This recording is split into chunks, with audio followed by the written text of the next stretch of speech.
welcome to the Design-Based Learning Podcast. Hi, I'm Mike. I'm Henry. And we're in episode 8. Christmas is coming very soon as well, right? I know, that's why we have these Christmas decorations. But anyway.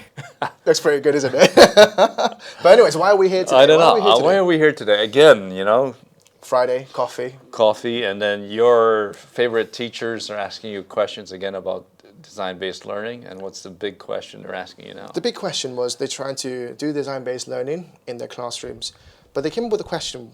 Kids are not connecting to the bigger picture or the learning outcomes of the lesson. Which is why. So how can I improve to help students to get to the goals that I want them to achieve? Because they were looking at DBL, design-based learning, like in step by step, and they weren't getting the picture straight through, right? Also that as well. So they see that as a individual task instead of an experience when students are learning as it goes up. Yeah. Right. So it became one part, and there was no connections. Right? Exactly. Yeah.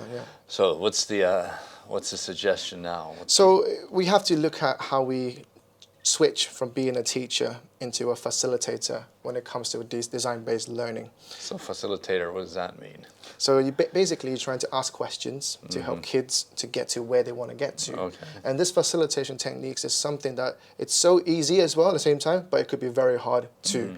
So we'll give you some simple tips to help children to learn better in those and achieving those learning outcomes. So the facilitation is just asking the right questions at the end of each lesson, right? Or each activity. After the activity, you ask some questions so students understand why they did it and why is this important in the process of design. All right, so what's the simplest way of going from end of an activity or end of the lesson to start helping kids connect all the knowledge or the things? So basically, there's a little technique you can use in your facilitation. Okay. And it's called the 4R techniques.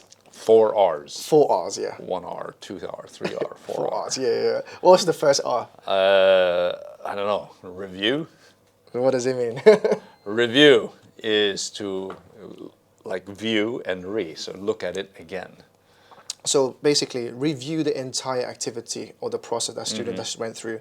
You can visualize it. You can just ask questions. What did you guys just did? And try to review that as a whole process. So students know, oh, that's what we just did, and be a clearer mindset on clear knowledge or picture of why we're doing this or what we have done. What we just do, and let's look at what we just did, right? Yeah. So you can review. You can use that technique to facilitate. All right. What's next? Second one is refer. Okay. And when we say refer, it's something we can say what students did well or did not do too well on. You can refer to a particular incident or activity that student did, you think you did well, make sure they know about it so that you can refer to cases like this. Or something they didn't do well, you can refer to that bit as well and make the whole class understand how we can improve from this experience. So refer to things that happened within that activity or within that lesson where they can connect what's going on, right? Yeah, so review is the whole process. Yeah. Refer is just particular part of that experience that you can highlight. All right, and what's part 3? Part 3 is repeat. Well, you make them do everything again? No. So repeat is basically, again, what's something they did well that they should repeat on doing. Okay. So for example, behaviors of kids, or they collaborating really well, you're trying to let them understand what they did well and trying to let them repeat the same thing next time round. So make sure you let them understand. This is something that you can repeat. You can do it again the next time you go through this. Yeah. Or you could, if they did not do something well as well, you can repeat that, but not doing something bad, but you learn from that experience and repeat with a better way of doing things. Yeah. All right, and the last step is reflection. It's probably the most time-consuming one out of the 4 ways to do it, but it's the most effective way. Okay, so what's a quick way of doing a reflection? Just ask questions, really. Like, for example, we really want students to look at 3 things, right? What they did, how they felt, and what they think about this. All right? So the think, feel, do model, you can always use that to reflect. So, for example, the do one, reflect on what we just did, all right? Or how do you feel?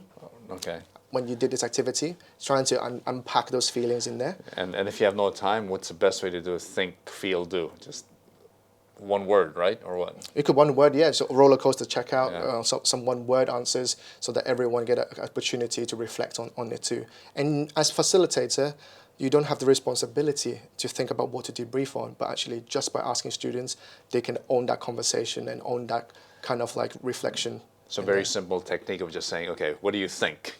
All right. Yeah. How do you feel? That's it. And what do you need to do? Yeah. And one word. Yeah.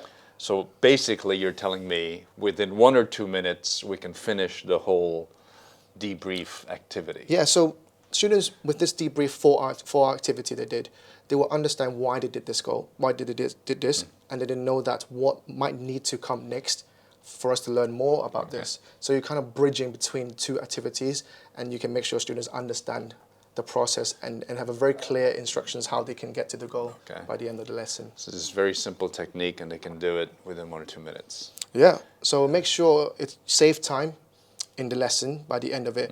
We got a lot of teachers coming back to us saying we don't have time to do debrief or reflection. I understand that because you have lots of activities, but do save time in the end. It's so important. Just 2 minutes or even just 1 minute, ask something to students to reflect on. To keep the eye on the clock and say, okay, now we have to stop what we're doing and then let's just do a debrief. Yeah, and you can let's do a recap on what the 4R is. Yeah. Okay, first one is review. Review. All right, second one is refer.